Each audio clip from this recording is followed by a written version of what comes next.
بسم اللہ الرحمن الرحیم۔ السلام علیکم ورحمۃ اللہ وبرکاتہ۔ بسم اللہ الرحمن الرحیم۔ عزیز طلباء کرام، اسلامیات کے مضمون فقہ و اصول الفقہ کا آج ہمارا سبق نمبر 50 ہے، جس کا عنوان ہے رومن اور اسلامی قوانین کا تقابلی جائزہ۔ نیا سبق شروع کرنے سے پہلے ہم پچھلے سبق یعنی سبق نمبر 49 کا خلاصہ دیکھتے ہیں۔ تو پچھلے سبق میں ہم نے سیکھا تھا کہ فروق فقہیہ کی مثالوں پر ہم نے تبصرہ کیا تھا۔ پھر ایسے ہی فروق فقہیہ کی تعریف پر ہم نے بات کی تھی کہ فروق فقہیہ کسے کہا جاتا ہے، اس کی تعریف کیا ہے۔ پھر ایسے ہی ہم نے سیاست الشریعہ پہ بات کی تھی، اور سیاست الشریعہ کو ہم نے تفصیلاً دیکھا تھا کہ اس کا معنی اور مفہوم کیا ہوتا ہے۔ پھر اس کے بعد ہم نے علم الخلاف کا تعارف دیکھا تھا، اس کی تعریف اور اس کا مفہوم جاننے کی کوشش کی تھی، اور پھر سب سے آخر میں ہم نے علم الخلاف کی مثالوں پر بات کی تھی کہ علم الخلاف کی مثالیں کون کون سی بن سکتی ہیں، یا علم الخلاف کی وضاحت کرنے کے لیے ہم نے مثالیں دیکھی تھیں۔ تو انشاءاللہ آج کے سبق میں سبق نمبر 50 میں ہم سیکھیں گے کہ اسلام کے عرف و عادت میں اور رومن قانون کے عرف و عادت میں کیا موازنہ ہے، ان کا تقابلی جائزہ پیش کرنے کی کوشش کریں گے۔ ایسے ہی اسلامی اور رومن قانون کی جو ابواب کی تعیین اور ابواب کی ترتیب ہے، ان کا تقابلی جائزہ پیش کیا جائے گا۔ ایسے ہی غلامی کا جو تصور ہے رومن قانون میں اور اسلامی فقہ میں، ان کا تقابلی جائزہ پیش کیا جائے گا۔ ایسے ہی بنیادی حقوق کے حوالے سے دونوں کا موازنہ کیا جائے گا، اور ایسے ہی قانون ازدواج کا موازنہ پیش کیا جائے گا کہ اسلام میں اور رومن قانون میں جو ازدواجی تعلقات ہیں ان کا قانون کیا ہے، دونوں کا موازنہ اور تقابلی جائزہ بتایا جائے گا۔ اور پھر ایسے ہی سودی معاملات کا موازنہ پیش کیا جائے گا کہ رومن میں اور اسلامی فقہ میں سود کے بارے میں یا سودی معاملات کے بارے میں کیا حکم ہے یا قانون کیا کہتا ہے۔ تو یہ کچھ چیزیں ہیں جن کا ہم تقابلی جائزہ پیش کریں گے دونوں قوانین کو سامنے رکھتے ہوئے۔ اب ہم سب سے پہلے بات کرتے ہیں عرف و عادت میں موازنے کی، کہ رومن قانون میں عرف و عادت کو بطور سورس کے بطور ماخذ کے لیا گیا ہے، اور اسلامی فقہ میں اسلامی قانون میں بھی عرف و عادت کو بطور ماخذ کے لیا گیا ہے۔ اب دونوں میں فرق کیا ہے؟ بظاہر تو یوں نظر آتا ہے کہ اسلامی قانون جو ہے وہ رومن قانون سے نکلا ہے، تو رومن قانون میں عرف و عادت بطور ماخذ کے استعمال ہوتا تھا، تو اسی وجہ سے اسلام نے بھی بطور ماخذ عرف و عادت کو جاری رکھا۔ حالانکہ ایسی بات نہیں، حقیقت سے اس کا کوئی تعلق نہیں۔ اب یہ فرق واضح ہو جائے گا، جس سے پتہ چلے گا کہ اسلامی قانون رومن قانون سے متاثر نہیں تھا۔ پہلا فرق یہ ہے کہ رومن لا جو ہے، رومن قانون انسانی خواہشات اور مرضیات پر مبنی ہے، یعنی جتنا کچھ اس میں بنایا گیا ہے وہ انسانی خواہشات اور انسانی مرضیات کے مطابق بنایا گیا ہے۔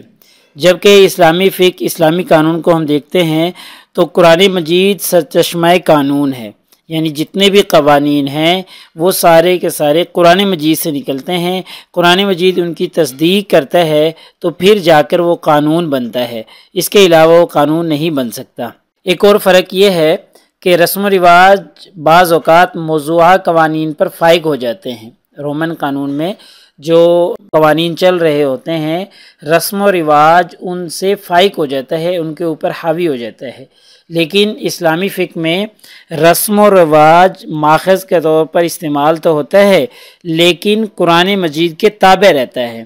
اگر کہیں بھی رسم و رواج کا ٹکراؤ قرآن مجید سے پیدا ہو جائے یا رسم و رواج اس سے فائق ہونے کی کوشش کرے تو اس کو چھوڑ دیا جاتا ہے، قرآن مجید کے اوپر عمل کیا جاتا ہے۔ یعنی اسلامی قانون میں جو کچھ ہوگا وہ قرآن مجید سے ہوگا یا قرآن مجید کی تصدیق شدہ چیزوں سے ہوگا، اس کے علاوہ نہیں ہو سکتا۔ اب رسم و رواج جو اسلامی فقہ میں موجود ہے وہ قرآن نے بھی اس کی طرف اشارہ کیا ہے، اس وجہ سے موجود ہے، اس وجہ سے موجود نہیں کہ رومن قانون سے متاثر ہو کر اسلام میں آ گیا، ایسا نہیں، بلکہ قرآن نے خود اس کی طرف اشارہ کیا ہے اور رسم و رواج کو ایک ماخذ کے طور پر بتایا ہے۔ اس وجہ سے مسلمان اس کو اسلامی قانون میں جاری رکھتے ہیں۔ اسی طریقے سے جو قوانین کے ابواب ہیں ان کی تعیین میں، ان کی ترتیب میں بھی فرق ہے۔ تو اب ہم پیش کرتے ہیں ان ابواب کی تعیین اور ابواب کی ترتیب میں موازنہ کرتے ہیں۔ تو رومن قانون میں جو رومن لا ہے اس کے قوانین کے 4 حصے کیے گئے ہیں، جبکہ اسلامی قانون میں، اسلامی فقہ میں قوانین کو 5 حصوں میں تقسیم کیا گیا ہے۔ تو دیکھیں یہ بنیادی طور پر ہی فرق ہے، تو ہم یوں نہیں کہہ سکتے کہ اسلامی قانون جو ہے وہ رومن قانون سے متاثر ہے، بنیادی طور پہ ہی فرق ہے۔ ادھر 4 حصے کیے گئے ہیں اور اسلامی قوانین میں 5 حصے کیے گئے ہیں۔ پھر اسی طریقے سے جو رومن قانون ہے وہ غیر جامع ہے، زندگی کے سارے نشیب و فراز کو جامع نہیں ہے بلکہ غیر جامع ہے، پوری زندگی کو محیط نہیں ہے، جبکہ اسلامی فقہ جو ہے، اسلامی قانون، یہ جامع ترین قوانین پر مبنی ہے۔ تو زندگی کا کوئی حصہ بھی ایسا نہیں جو اسلامی فقہ میں، اسلامی قانون میں ڈسکس نہ کیا گیا ہو، اس کا تذکرہ نہ کیا گیا ہو۔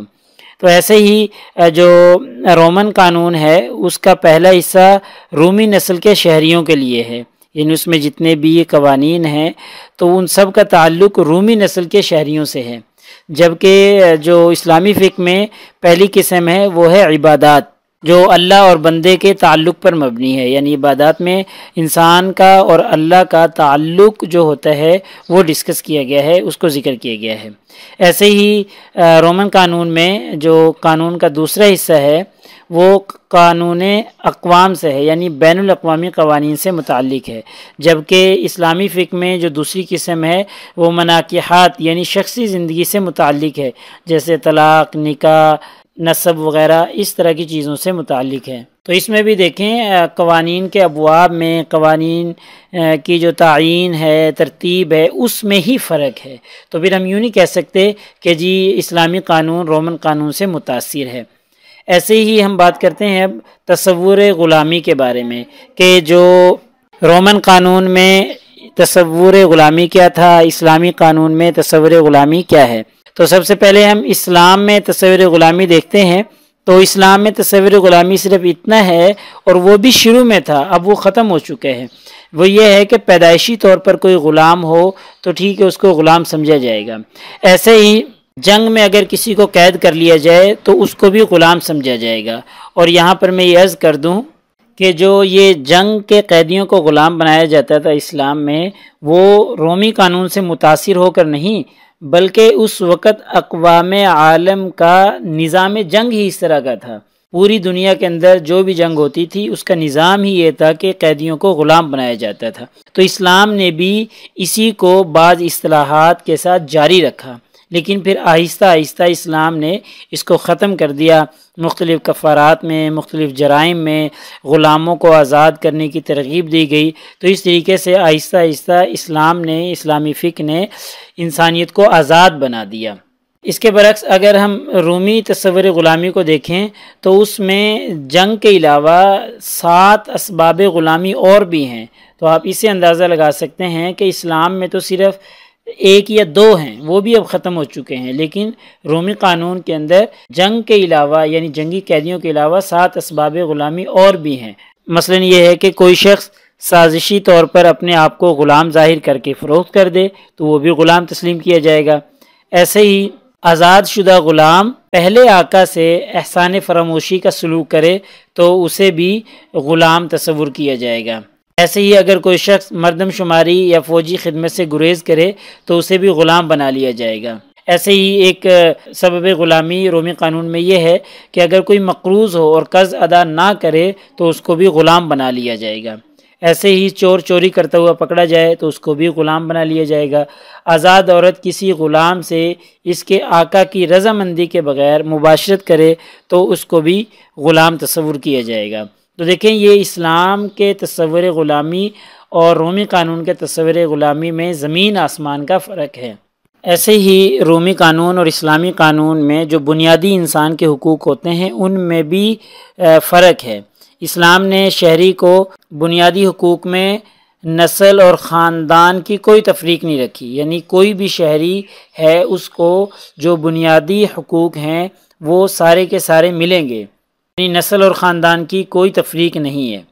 کوئی کسی سے چاہے بیع و شراء کر لے، کوئی کسی سے چاہے نکاح کر لے، تو اس میں کوئی پابندی نہیں ہے۔ جبکہ رومی قانون جو ہے وہ حق رائے دہی میں بھی فرق رکھتا ہے، خدمات عامہ کے حصول میں بھی فرق رکھتا ہے، حق تجارت میں بھی نسل اور خاندان کا فرق رکھتا ہے، یہاں تک کہ حق ازدواج میں بھی فرق رکھتا ہے۔ یعنی جو غیر رومی نسل کے لوگ ہیں ان کو یہ سارے بنیادی حقوق نہیں دیے جاتے، جبکہ اسلام ہر قسم کے شہری کو پورے حقوق دینے کی بات کرتا ہے۔ ایسے ہی قانون ازدواج میں بھی اسلام میں اور رومن قانون میں فرق پایا جاتا ہے، اور بہت بڑا فرق ہے۔ قانون روما میں اصولی طور پر عورت کی جب شادی ہو جاتی ہے تو شادی ہونے کے بعد وہ اپنے خاندان سے کٹ جاتی ہے اور شوہر کے خاندان میں ضم ہو جاتی ہے، شوہر کے خاندان میں ہی مل کر رہ جاتی ہے، اور شوہر کے خاندان والوں کے لیے وہ محض ایک شے کا درجہ رکھتی ہے، ایک سامان کی حیثیت رکھتی ہے۔ جیسے خاندان میں کوئی سامان آ گیا، کوئی چیز خرید کر لے آئے، جیسی اس کی حیثیت ہوتی ہے تو عورت کو وہ حیثیت دی جاتی ہے۔ جبکہ اسلام کا تصور ازدواج یہ ہے کہ نکاح تو محض ایک معاہدہ ہے، نکاح کے بعد بھی عورت کا اپنے خاندان سے، اپنے قبیلے سے تعلق باقی رہتا ہے، اور وہ اپنے خاندان سے میراث بھی حاصل کرتی ہے، اور اپنے خاندان سے مختلف قسم کے حقوق کی حقدار بھی ہوتی ہے، اور شادی کے بعد بھی جتنے بھی انسانی اور بنیادی حقوق ہیں وہ اسے حاصل ہوتے ہیں۔ ایسا نہیں کہ اسلام بھی اسے ایک شے کا، ایک سامان کا درجہ دے دے، نہیں، بلکہ اسلام اس عورت کو جتنے بھی بنیادی حقوق ہیں سارے کے سارے ادا کرتا ہے اور ادا کرنے کا حکم دیتا ہے۔ ایسے ہی نکاح کے سلسلے میں رومی قانون میں مذہبی رسوم کے ساتھ ساتھ نکاح کے علاوہ اگر میاں بیوی ایک عرصہ تک ناجائز طریقے پر کٹھے رہیں اور وہ آپس میں میاں بیوی کا ایسا سلوک رکھیں تو اس سے بھی ان کے ہاں نکاح ہو جاتا ہے، نکاح منعقد ہو جاتا ہے۔ لیکن اس کے برعکس اسلام اس طرح کے بے ضابطہ نکاح اور بے شرمی پر مبنی نکاح کا تصور پیش نہیں کرتا، بلکہ اسے منع کرتا ہے۔ اسلام میں سادہ سا طریقہ ہے نکاح کا کہ نکاح کا انعقاد ہوگا تو پھر میاں اور بیوی آپس میں مل سکیں گے، اس کے علاوہ کوئی طریقہ نہیں کہ میاں بیوی آپس میں مل سکیں۔ تو دیکھیں زمین آسمان کا فرق ہے، بالکل ایک دوسرے کے مخالف ہیں۔ روما قانون کہتا ہے کہ ناجائز طریقے سے ملنے پر بھی نکاح ہو جاتا ہے، اور اسلام ناجائز طریقے سے ملنے سے ہی منع کرتا ہے۔ تو پھر دونوں ایک دوسرے سے کیسے ہو سکتے ہیں؟ پھر کیسے یہ سمجھا جا سکتا ہے کہ اسلام کا جو قانون ہے وہ رومی قانون سے نکل کر آیا ہے؟ ایسا نہیں ہو سکتا۔ ایسے ہی قانون روما جو ہے وہ سود کو جائز قرار دیتا ہے، یہاں تک کہ کہا جاتا ہے کہ اگر امین امانت کی ادائیگی میں تاخیر کر دے تو اس سے بھی سود لیا جائے۔ تو گویا یوں کہہ سکتے ہیں کہ قانون روما سود کو پروموٹ کرتا ہے، رواج دینے کی کوشش کرتا ہے۔ اس کے مخالف اسلام میں سود جو ہے وہ تو شدید ترین خبائث میں سے ہے، اور اسلام نے سختی سے سود سے منع کیا ہے۔ تو یہ محض جو ہم نے اوپر ذکر کی ہیں چند مثالیں ہیں اور بطور نمونہ کے پیش کی گئی ہیں، ورنہ اگر مختلف شعبہ زندگی کا تفصیلی تقابلی جائزہ پیش کیا جائے تو اندازہ ہوگا کہ فقہ اسلامی اور قانون روما کے درمیان اس قدر جوہری اختلاف ہیں کہ کوئی صاحب بصیرت اس طرح کا دعویٰ کر ہی نہیں سکتا کہ فقہ اسلامی رومن لا سے ماخوذ ہو کر آیا ہے، رومن لا سے مستفاد ہے۔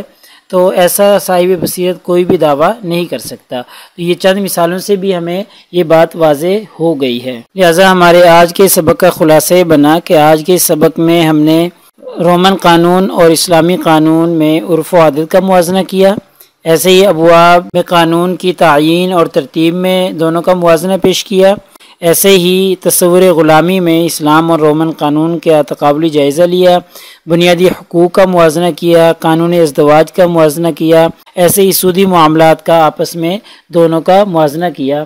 ان سب سے یہ ثابت ہوتا ہے کہ اسلامی جو قانون ہے، اسلامی فقہ جو ہے وہ رومن قانون سے، رومن لا سے نکل کے نہیں آیا۔ تو انشاءاللہ اگلے سبق نمبر 51 میں ہم پڑھیں گے کہ پاکستان میں اسلامی قانون سازی۔ جزاکم اللہ خیر۔ السلام علیکم ورحمۃ اللہ وبرکاتہ۔